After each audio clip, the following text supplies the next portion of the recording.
सदिका के गेनी ससुरा बताना समाचार गे मिल गेलौ हे हर छोड़ा हमर भातार रे हमर भातार सदिका के गेनी ससुरा बताना समाचार गे मिल गेलौ हे हर छोड़ा हमर भातार रे अगे कई बार छौड़ी चुमा लेलकौ कई बार कइलकौ खेल अरे 5 बार छोड़ा चुमा लेलकै 2 बार कइलकै खेल मेरे फ्रंट पर चुआई देलकै तेल अरे 5 बार छोड़ा चुमा लेलकै 2 बार कइलकै खेल मेरे फ्रंट पर चुआई देलकै तेल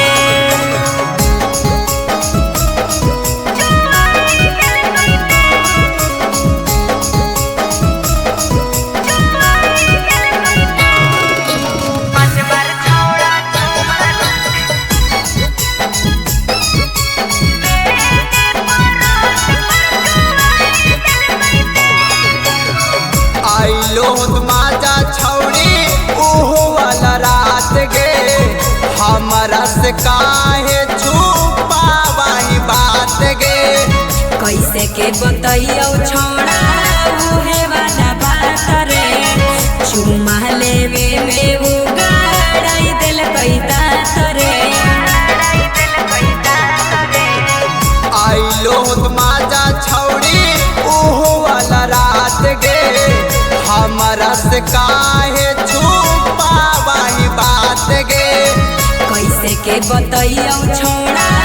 उहे वाला बात रे चुमा लेवे में उगाड़ाई देलकै दात रे अभी कैला कौ तूरा देखी कुछ कैलकौ कंटारल अरे 5 बार छोड़ा चुमा लेलकै 2 बार कइलकै खेल मेरे फ्रंट पर चुआई देलकै तेल अरे 5 बार छोड़ा चुमा लेलकै 2 बार कइलकै खेल मेरे फ्रंट पर चुआई देलकै तेल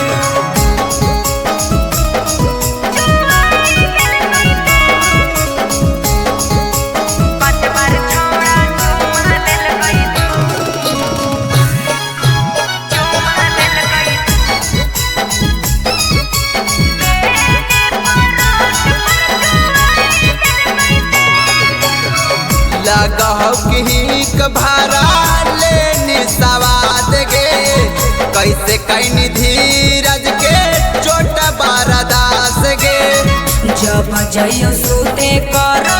मीठी मीठी बात रे अरविंद जगल कौ पूरा सारी सारी रात रे लगहौ कि भारा लेनी सवाद गे